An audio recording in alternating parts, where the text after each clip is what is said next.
Bueno, pues aquí estamos, todavía con la música de la Marsellesa en nuestros oídos.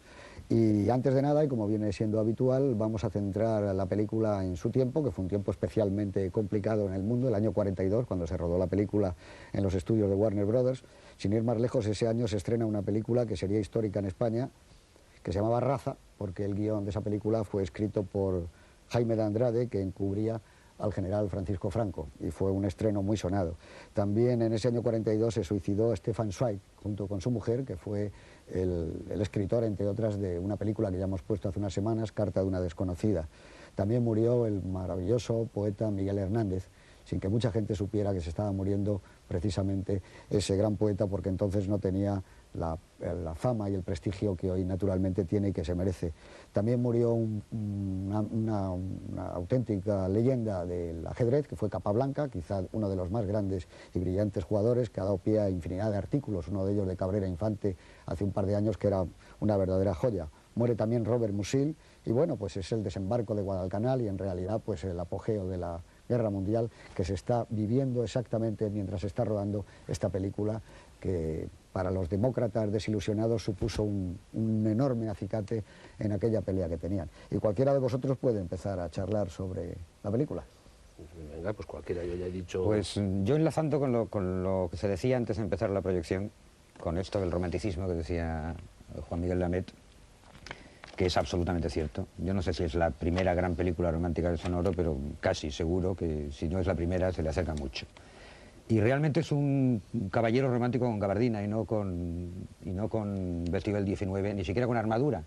Y digo con armadura porque un compañero y amigo de algunos que estamos aquí, que es cinéfilo, inveterado absolutamente, que es Manolo Marinero, decía en un libro suyo sobre Humphrey Bogart que el personaje de Rick de Casablanca tenía un poco el síndrome del caballero romántico a lo Brian de Bois Guilbert, que es un personaje de Ivanhoe, de la novela y de la película, que al final cede a la dama. Y cede a la dama porque la cede realmente. O sea, en los dos casos, en el caso de Bois Guilbert, hace que pierden la pelea, y en el caso de Rick, como habéis visto, engaña hasta el último momento en qué nombre va a poner en los salvoconductos. Uno de los mayores toques de romanticismo en los héroes románticos es la capacidad de renunciación por el amor, y esto está muy claro en esta película. Esta película, supongo que a todos os pasará, está muy enraizada con una cosa que se llama la nostalgia.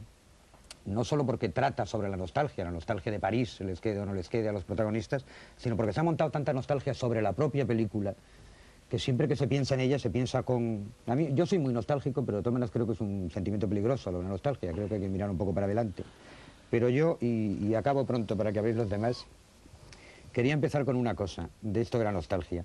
La protagonista de esta película, que es Ingrid Bergman, y que como luego hablaremos, supongo, y se contará, hubo sus más y sus menos en este rodaje con respecto a los actores que no creían en la película, 37 años después hizo una Casablanca revisitada, como el título de tu documental. La invitaron a Hollywood cuando ya no estaba en Hollywood para una cuestión benéfica, no me acuerdo cuál era, y la recepción se le hicieron en el plató, me parece que era el número 9 de la Warner, en el mismo plató donde se había rodado Casablanca. Le abrió la puerta a Paul Henry, que era el que quedaba vivo, el que hace Víctor Laszlo, su marido, en la película, el actor mismo que hacía el negro 37 años después tocó El tiempo pasará, y ella, absolutamente emocionada, como es lógico, empezó a oír que quien lo cantaba era una persona que tenía detrás, a quien no veía, se volvió, y era Frank Sinatra, que le dijo: he esperado 37 años para poderte cantar que el tiempo pasará. Entonces cogieron copas, se brindaron por todos los muertos, por Mike Curtis y todos los demás, en una ceremonia de nostalgia, pero de nostalgia positiva, a mi entender, en que los propios personajes y protagonistas de esa película hacían justicia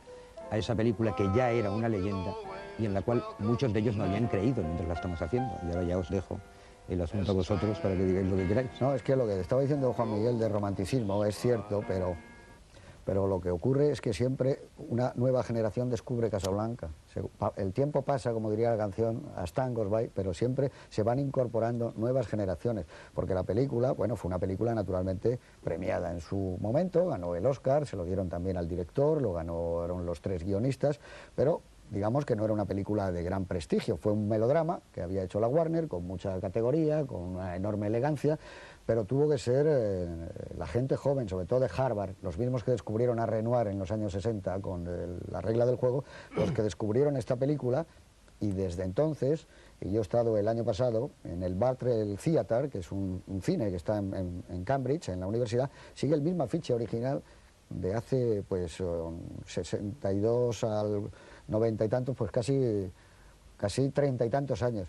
Lo curioso es que la gente joven siempre en un momento de su vida apuesta por Casablanca, apuesta por las buenas causas, apuesta por el personaje de Rick, que es ese tipo que además de estar en el género de la caballería romántica, yo creo que es un poco también el prototipo de la generación perdida americana, el extranjero neoyorquino, esté donde esté, ese desarraigo, ese tipo compasado al que todo le ha ocurrido la noche antes. Eso es algo tan romántico, tan moderno, porque los diálogos de Casablanca son como de Samuel Beckett. Me parece que le dicen a él, ¿cuál es su profesión? Y él dice, borracho.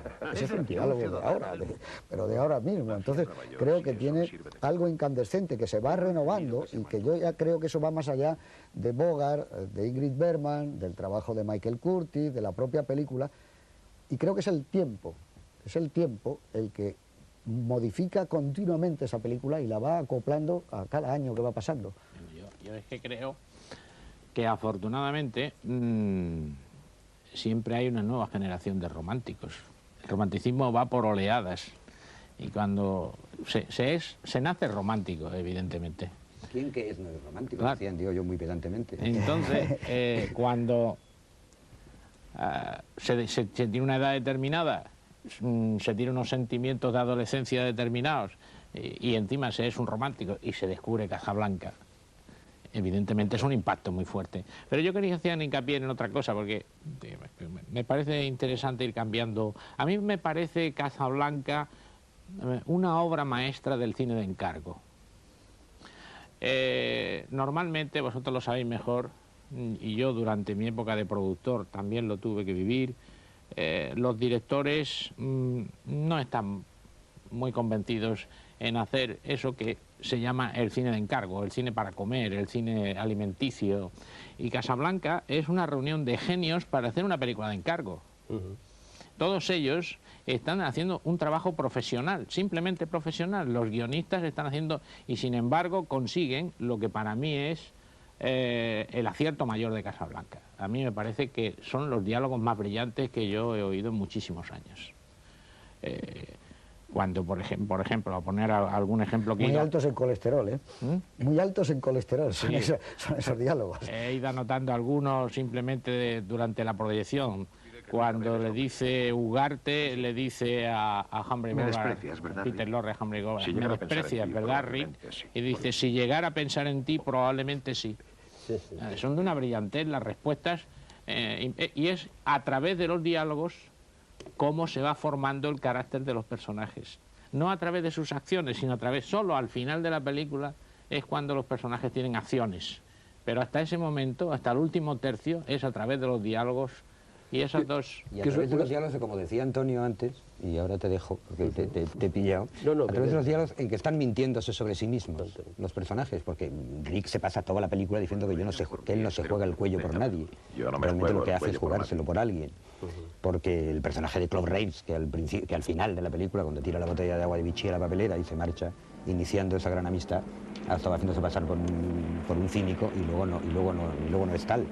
Y luego los diálogos que decía Juan Miguel, es apasionante el juego de intentar apuntarlos, porque yo renuncié, o sea, yo intenté apuntar y lo digo, ¿pero qué? Si es que tendría que apuntarlos todos. Es toda la película. Absolutamente todos. Yo también he apuntado unos cuantos, pero no los voy a leer, porque es que siempre pensaré que faltan muchísimos, porque hay cantidad, o sea, hay cantidad, y tú seguro que tienes más apuntados de los que has dicho. Sí, claro. Sí, yo tengo aquí otro precioso que dice, vine a Casablanca a tomar las aguas, dice, ¿qué agua? Las del desierto, y que bueno, me informaron mal. Una preciosidad. No, yo lo que quería continuar un poco sobre lo de la película de encargo, que es muy cierto, para que yo reconozco que en eso soy un poco de excepción. A mí normalmente lo que me gusta mucho, para que no existen, por lo menos en la industria española, es muy difícil que se den películas de encargo, es decir, que un productor concibe un proyecto, encarga un guión, tino tal, y de repente llega un momento y elige a un director para que se lo haga. Eso que ocurre algunas veces en esta casa, y yo que he trabajado para esta casa, resulta que es muy gratificante hacer cosas de encargo. Normalmente en la industria del cine, en las películas, no sé por qué razón, casi siempre parten del director, con lo cual ya no son tan encargo. Pero es que esta película, Casablanca, no solo es una película de encargo, sino que yo diría que es la negación de la película de autor. Porque yo creo que es una película en que el azar ha hecho muchísimo por ella. Yo creo que esta película, como habéis dicho todos, fue una película de estudio, en algún momento incluso con alguna intencionalidad claramente política, en que a Estados Unidos le convenía hacer una película que se marcaba claramente cuál era su posición, en contra del aislacionismo, quizás a favor de una cierta intervención. Lo de la botella de Vichy es uno de los miles de símbolos que hay en la película, muy claro de lo que significa, que llamaron a una serie de actores, pues evidentemente... Que estaban en plantilla. Estupendos, pero que estaban en plantilla, claro. Que ninguno de ellos creía en la película, como ya se ha dicho Los aquí. guionistas eran de plantilla también. Que incluso Humphrey Bogart e Ingrid Bergman no se podían ver, incluso tenían antipatías personales. Es decir, que fue una película de encargo, pero en el peor sentido de la palabra encargo. Todos hacían esa película pues porque había que hacerla. Por otro lado, tampoco debía de creer mucho en la película de estudio, cuando el guión es un guión que se estaba constantemente improvisando, no se sabía cómo iba a acabar, no tenía ni idea de